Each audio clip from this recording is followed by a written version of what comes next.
El olor a antiséptico y a tristeza todavía se aferraba a su ropa, un fantasma de la semana que había pasado en el hospital, sosteniendo la mano frágil de su madre.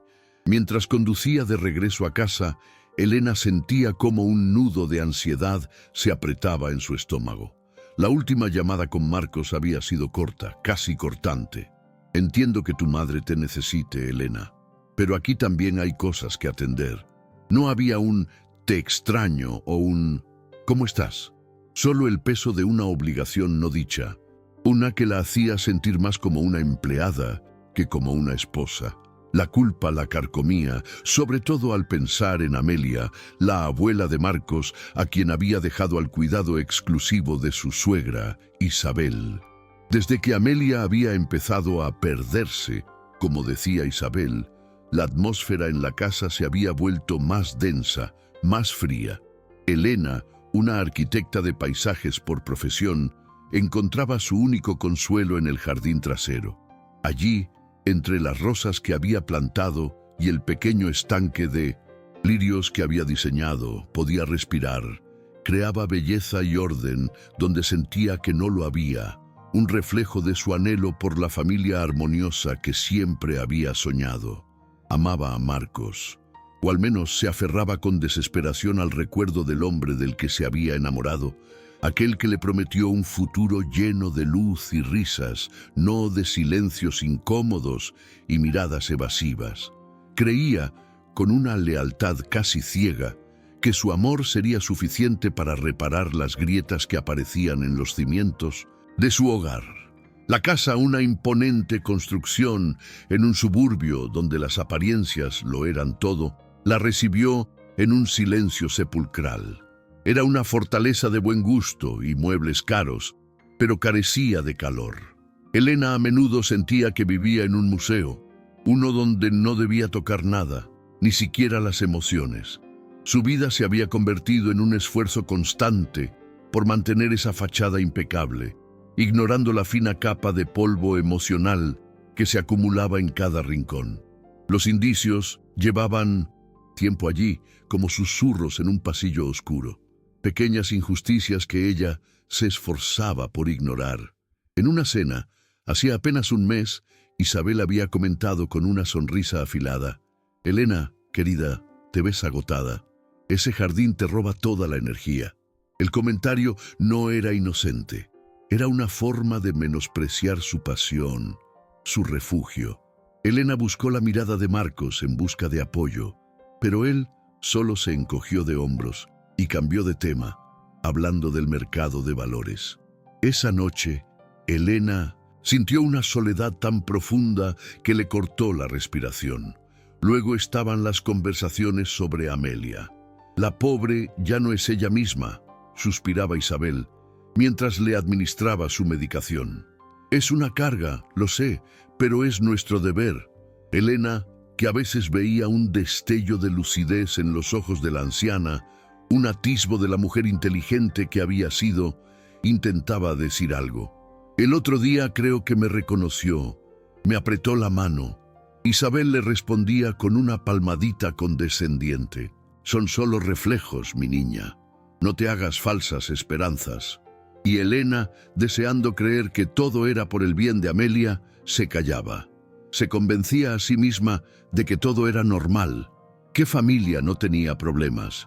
Se repetía que Marcos estaba bajo presión, que Isabel solo estaba preocupada. Intentaba con más fuerza, preparaba sus platos favoritos, se aseguraba de que la casa estuviera perfecta, que las flores del jarrón del vestíbulo estuvieran siempre frescas. Si todo a su alrededor era perfecto, quizás la vida dentro de esa perfección también lo sería. Era una lógica frágil, desesperada, pero era lo único a lo que podía aferrarse. Ahora, al entrar en la casa, el silencio era diferente. No era el silencio de la paz, sino el de la ausencia. Un vacío que pesaba en el aire. No había olor a café ni el sonido del televisor de fondo. La casa estaba inmóvil, como si contuviera la respiración. «¿Marcos?», llamó, pero su voz fue absorbida por la quietud. «¿Isabel?». Nada.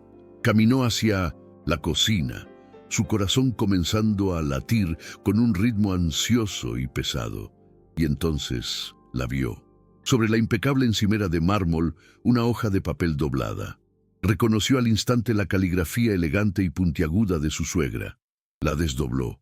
Las palabras eran pocas, pero cada una era un golpe. Tuvimos que salir. Encárgate tú de esa vieja senil.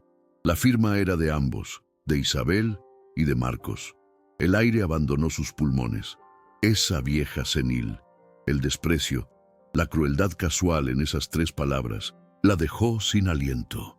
El mundo pareció reducirse a esa nota, a la traición escrita con tinta negra. Un frío helado le recorrió la espalda. De repente, el silencio de la casa ya no era vacío, sino ominoso. Algo estaba terriblemente mal. Con manos temblorosas, dejó la nota sobre el mármol y, como en un trance, giró sobre sus talones. Sus pies se movieron por sí solos, llevándola hacia la escalera que conducía al ático, hacia el cuarto lúgubre y sin ventilación donde habían trasladado a Amelia.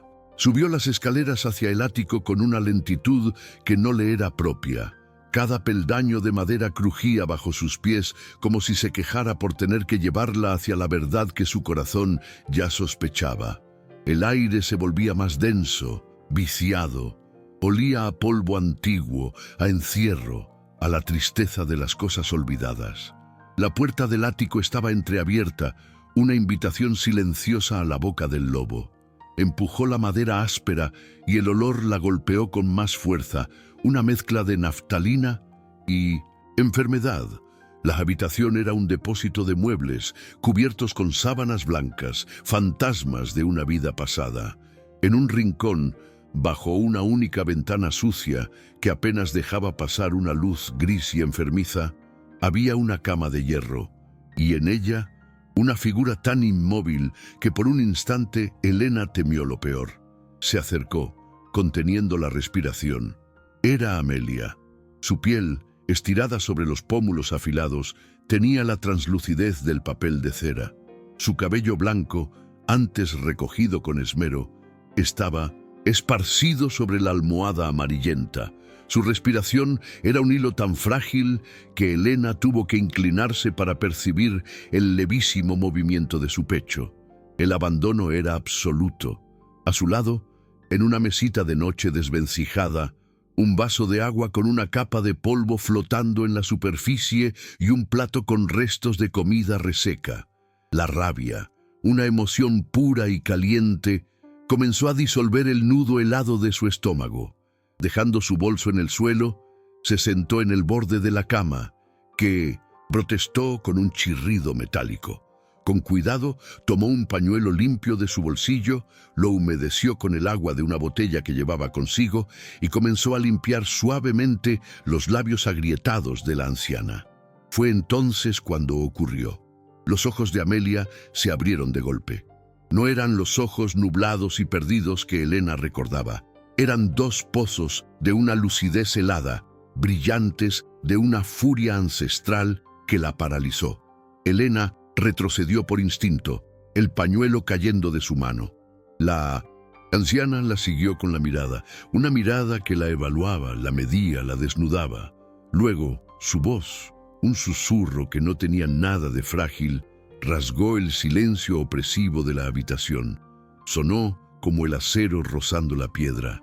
Me estaban envenenando lentamente. El mundo de Elena se fracturó. El suelo pareció desaparecer bajo sus pies. Miró a la mujer en la cama, buscando un rastro de la locura que todos le habían asegurado que padecía.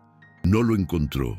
Solo vio una inteligencia afilada y una voluntad de hierro que la muerte aún no había logrado quebrar. «Ayúdame a vengarme, niña», continuó Amelia, su voz ganando una fuerza imperceptible. «No tienen ni la más remota idea de quién soy en realidad». Elena no podía hablar, solo podía negar con la cabeza un movimiento espasmódico e inútil. Venganza, veneno. Las palabras no encajaban en su realidad. Marcos, su Marcos, no podía ser. Isabel, tan devota en apariencia, era una pesadilla.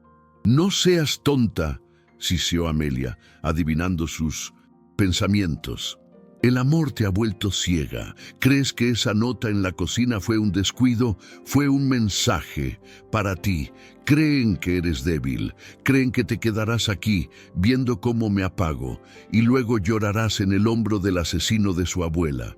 Cada palabra era un latigazo. La imagen de Marcos firmando esa nota, la caligrafía de Isabel, esa vieja senil. La crueldad ya no era casual, era un plan. ¿Cómo logró articular Elena, su propia voz, un eco extraño en sus oídos? Debajo de la tercera tabla del suelo, junto a la chimenea falsa, ordenó Amelia, sus ojos fijos en la pared opuesta. Ahí guardan la dosis extra, la que iban a usar cuando volvieran. Con manos que no le obedecían, Elena se arrastró por el suelo polvoriento. Sus uñas se rompieron al intentar levantar la tabla, pero una oleada de adrenalina le dio la fuerza necesaria. La madera cedió con un gemido. Debajo, en un pequeño hueco, había una caja de metal. Dentro, varios viales pequeños, sin etiqueta, llenos de un líquido claro, y junto a ellos una carpeta. La abrió. Eran informes financieros, transferencias de grandes sumas de dinero de las cuentas de Amelia a una cuenta a nombre de una empresa que Elena no reconoció. Las fechas coincidían con el supuesto empeoramiento de la anciana. La prueba era irrefutable. La náusea subió por su garganta, se apoyó contra la pared, el frío de la piedra traspasando su ropa. Estaba atrapada en la casa con una mujer a la que intentaban asesinar, y los asesinos eran su propia familia. En ese preciso instante, su teléfono vibró en el bolsillo. La pantalla se iluminó con el nombre de Marcos. El corazón le dio un vuelco tan violento que temió que se le saliera del pecho. Miró a Amelia. La anciana la observaba. Sus ojos eran dos brasas en la penumbra. «Contesta», susurró. «Actúa como la esposa desconsolada que esperan que seas. Tu vida podría depender de ello». Con un dedo tembloroso, Elena deslizó el icono verde. «¿Hola?», dijo, su voz apenas audible. «Elena, mi amor, ¿cómo estás? ¿Llegaste bien?». La voz de Marcos sonaba cálida, preocupada, falsa. Todo en ella sonaba falso ahora. «Sí, llegué», respondió, luchando por mantener la voz estable. «Qué bueno. Oye, lamento lo de la nota. Mamá estaba muy alterada, ya sabes cómo se pone. Tuvimos que salir de urgencia, un negocio que no podía esperar». Una pausa. ¿Cómo está todo por allá? La pregunta no era inocente. Elena lo supo. No preguntaba por ella.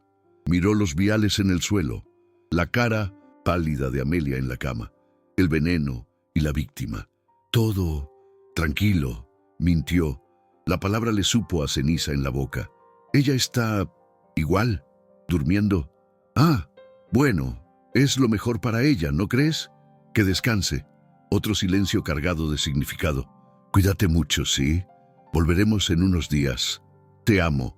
«Yo también», susurró Elena, y colgó antes de que un sollozo la traicionara. El teléfono se le resbaló de la mano sudorosa.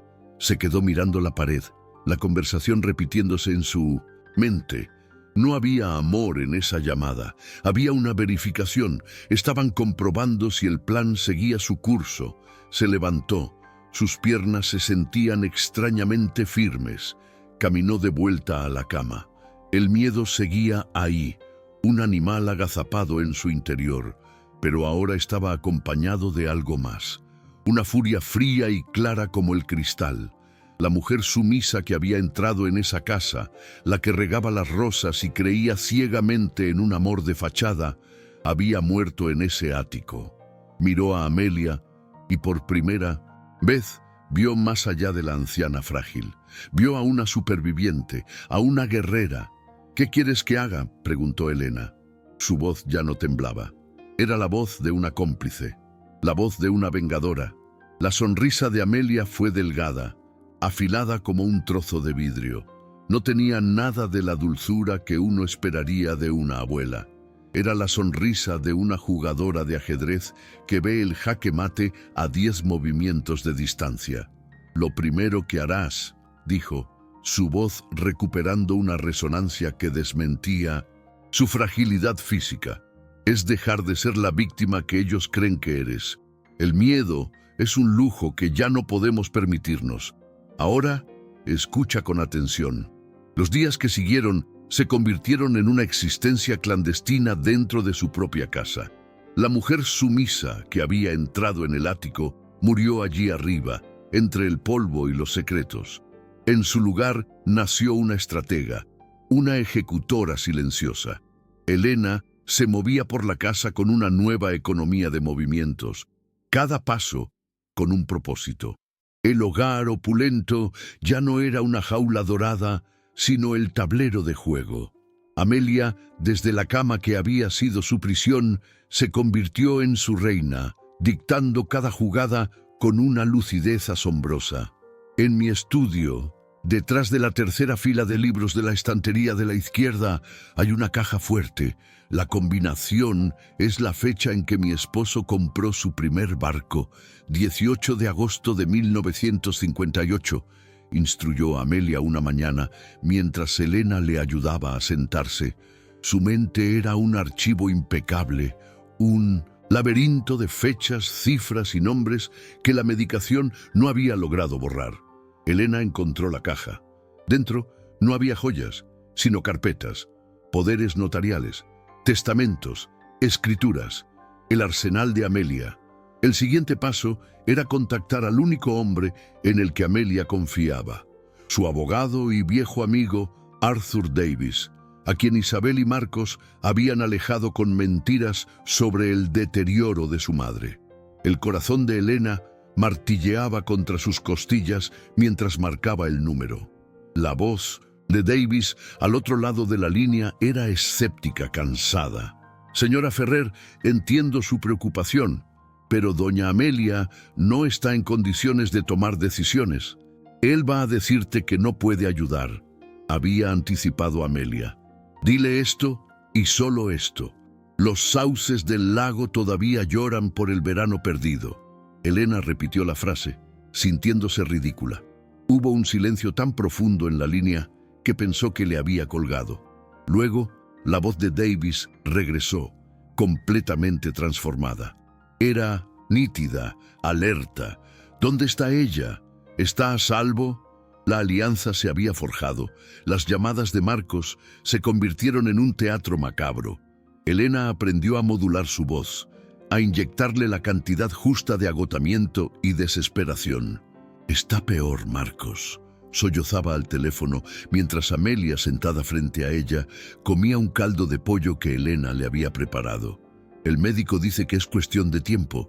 No sé cuánto más podré soportar esto sola. Aguanta un poco más, mi amor.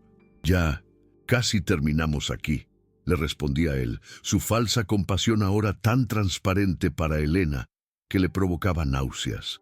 «Pronto todo esto habrá terminado». «Oh, sí que lo haría», pensaba Elena, con una frialdad que la sorprendía a sí misma, pero no de la manera que él esperaba. Bajo la dirección de Davis y la memoria enciclopédica de Amelia, Elena se convirtió en el fantasma, en la máquina del imperio de la anciana. Pasaba las noches en el ordenador, con varias pantallas abiertas, ejecutando transferencias, liquidando activos tóxicos y moviendo vastas sumas de dinero a nuevas cuentas bajo un fideicomiso a prueba de balas. Aprendió sobre mercados internacionales, paraísos fiscales y estrategias de protección de activos. La arquitecta de paisajes que encontraba paz en la simetría de un jardín, ahora encontraba un poder embriagador en la lógica fría de las finanzas. Cada correo de confirmación, cada transacción completada era una pequeña victoria, un ladrillo más en el muro que estaban construyendo a su alrededor. La dinámica entre las dos mujeres cambió. Ya no era una anciana indefensa y su cuidadora. Eran socias, cómplices. Una noche, mientras revisaban unos documentos, Amelia la observó con una mirada penetrante. «Tienes el instinto para esto, niña. Una crueldad tranquila. Tu esposo y mi hija nunca lo vieron. Fue su error más grande. Elena no sabía si era un cumplido, pero lo aceptó como tal. La mujer que lloraba por la falta de afecto de su marido parecía una extraña de otra vida. Ahora su pulso se aceleraba no por la ansiedad, sino por la adrenalina de la batalla. Mientras engañaba a su esposo por teléfono, haciéndole creer que su plan estaba a punto de tener éxito, estaba despojándolo de todo lo que él creía que iba a heredar. Estaba limpiando la casa, vaciándola de su codicia, preparándola para el momento en que los buitres regresaran al nido, solo para encontrarlo vacío. La llamada final llegó un martes por la tarde, cuando la luz dorada del atardecer se filtraba por las ventanas del salón, pintando largas sombras en el suelo. Elena sostenía el teléfono contra su oreja. Su postura era la de una estatua de mármol. Al otro lado de la línea, la voz de Marcos era un bálsamo venenoso, espeso, con una falsa solicitud. Solo un poco más, cariño. Ya estamos cerrando todo aquí. Mañana por la noche estaremos en casa, dijo. Había una nota de euforia mal disimulada en su tono, la de un hombre que cree estar a punto de cobrar el premio mayor. Elena cerró los ojos, convocando la imagen de la mujer frágil y temblorosa que había sido. Respiró hondo y dejó que un temblor calculado se apoderara de su voz. Marcos, no sé, el doctor vino hoy. Dijo que sus órganos están fallando, que debemos prepararnos. Cada palabra era una pieza de cebo cuidadosamente colocada. Hubo una pausa. Elena casi podía oír las ruedas girando en la mente de su esposo. El cálculo frío. Entiendo, mi amor. Eres tan fuerte. Solo resiste un día más. Un día más y yo estaré allí para sostenerte, para que no tengas que pasar por esto sola. La mentira era tan descarada, tan insultante, que una oleada de ira helada la recorrió, pero la usó para alimentar su actuación, convirtiéndola en un sollozo ahogado. Está bien, susurró. Te esperaré. Colgó el teléfono y lo dejó sobre la mesa con una precisión deliberada. No lo tiró, no lo golpeó, simplemente lo colocó como si fuera un objeto ajeno. El acto final de una obra de teatro que había durado semanas había concluido. Se quedó inmóvil por un momento, el silencio de la casa envolviéndola. Luego, una vibración sutil, un nuevo mensaje en la pantalla. Era de Arthur Davis. 3 palabras. El tablero está listo. Un suspiro escapó de los labios de Elena. Un sonido que pareció llevarse consigo los últimos vestigios de la mujer que había sido. No era un suspiro de alivio, sino de finalidad. La guerra silenciosa había terminado. Ahora solo quedaba esperar el regreso de los vencidos. Subió las escaleras. Sus pasos ya no eran los de una intrusa temerosa, sino los de la dueña de la casa.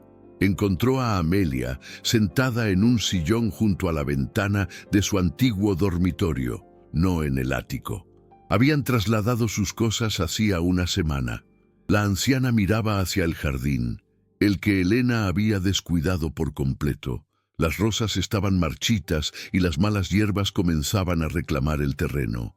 Las flores necesitan cuidado, dijo Amelia sin volverse.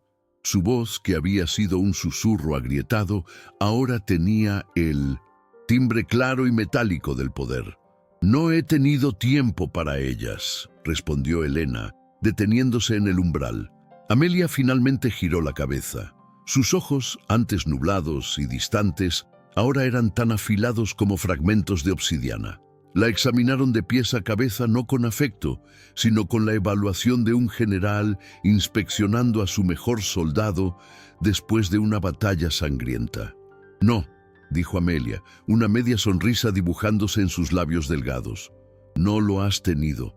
Has estado ocupada cultivando algo mucho más importante, espinas. Hizo una pausa. Su mirada se suavizó una fracción. Cuando te vi en ese ático, vi a una niña asustada que creía que el amor era un refugio. Estaba equivocada. El amor para ti fue una jaula, y has pasado las últimas semanas forjando la llave para salir de ella con el mismo metal que usaron para encerrarte. Elena sintió un nudo en la garganta, pero esta vez no era de miedo ni de tristeza.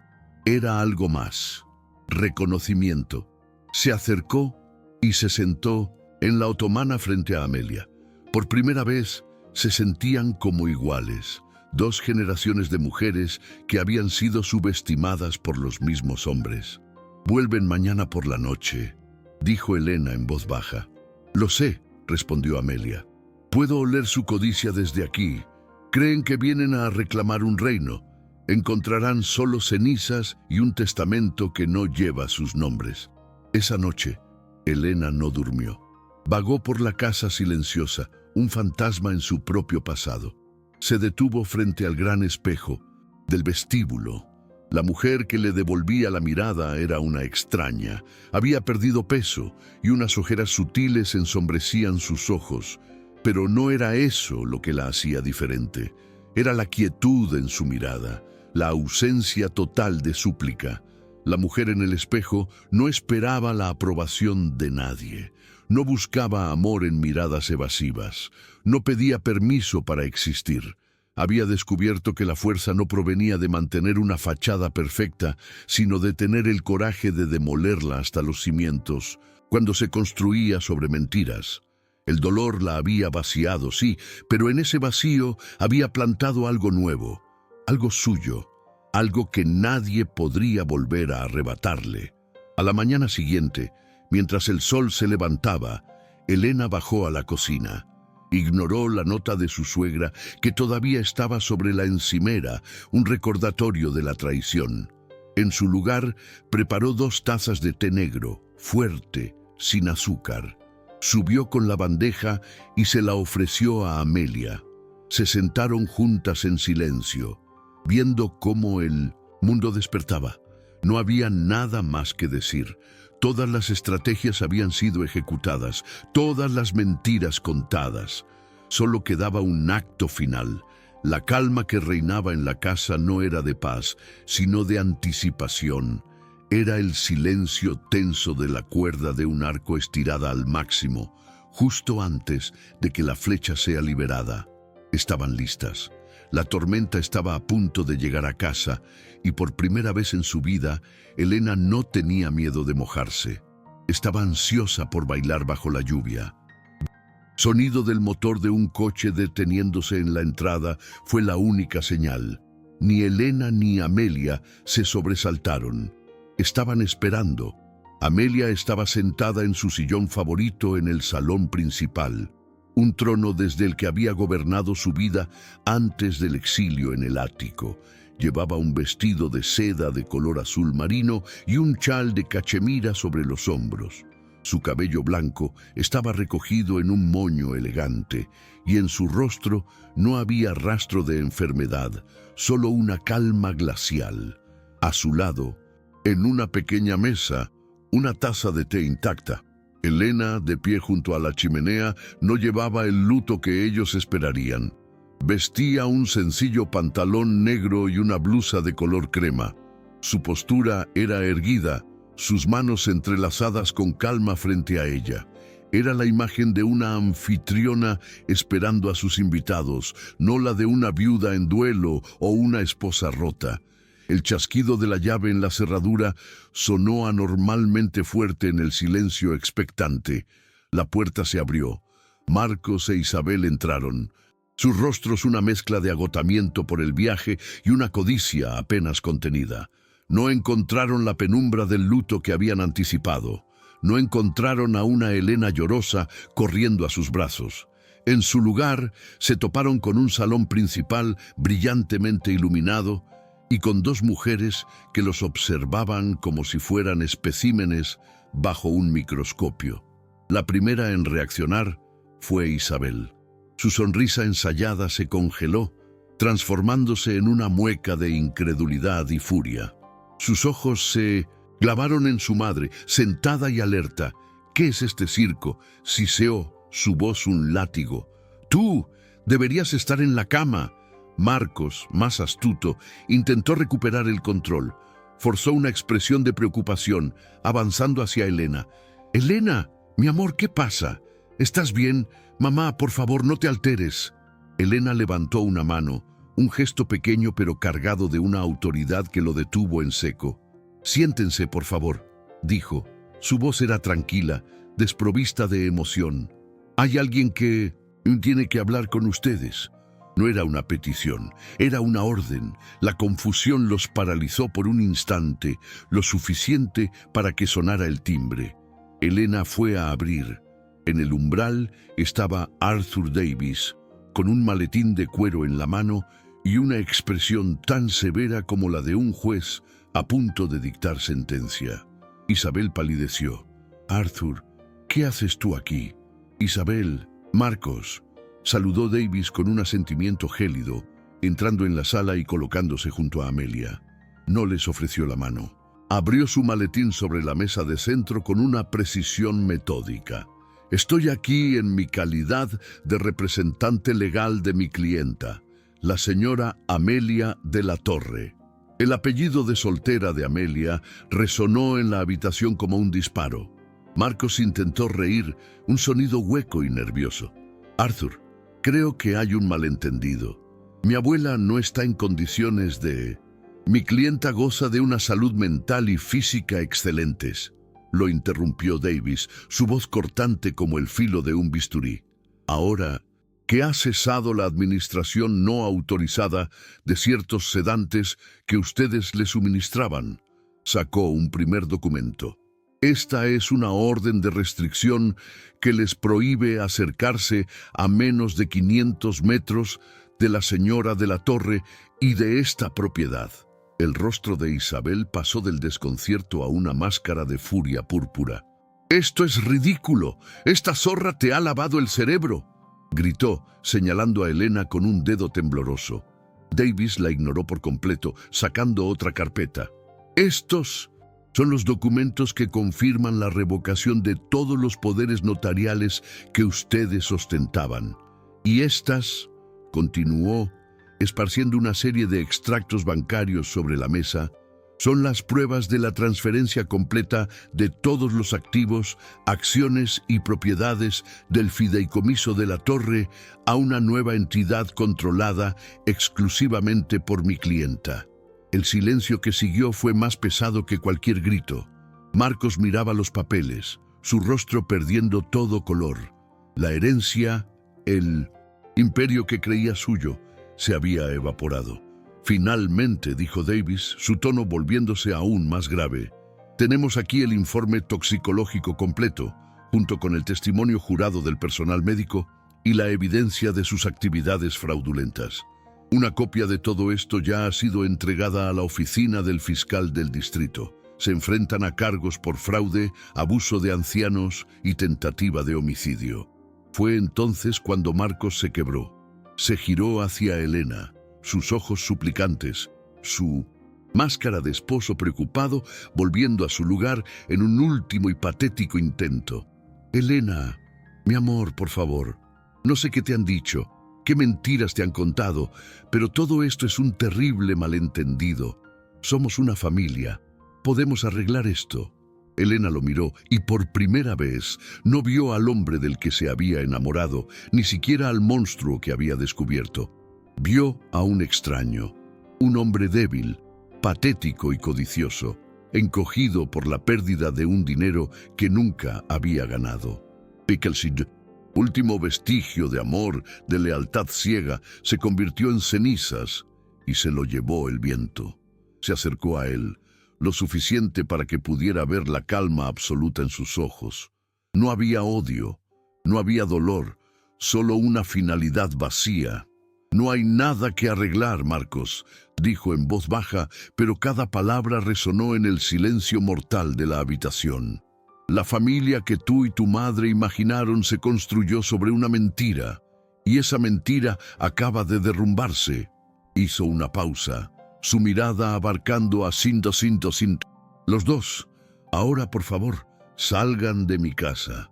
La posesión en esa última frase fue la estocada final. «Mi casa». Isabel soltó un sonido ahogado, una mezcla de rabia y derrota. Marcos se quedó inmóvil, como si esas palabras lo hubieran petrificado. Arthur Davis hizo una señal a 2 hombres de seguridad que habían estado esperando discretamente en el vestíbulo. Sin violencia, pero con una firmeza innegociable, los escoltaron hacia la puerta. Elena observó cómo se los llevaban. Vio el momento en 1900 que Marcos se giró para mirarla una última vez, su rostro una súplica desesperada. Ella no desvió la mirada, simplemente lo sostuvo, permitiéndole ver el abismo que ahora los separaba. El sonido de la puerta al cerrarse fue definitivo, un punto final. El silencio volvió a instalarse en el salón, pero esta vez era diferente. Era un silencio limpio, un silencio de paz. Elena exhaló lentamente, un aliento que pareció llevarse años de peso de sus hombros. Se giró y sus ojos se encontraron con los de Amelia. La anciana no sonreía, pero en su mirada había un brillo de fiero orgullo.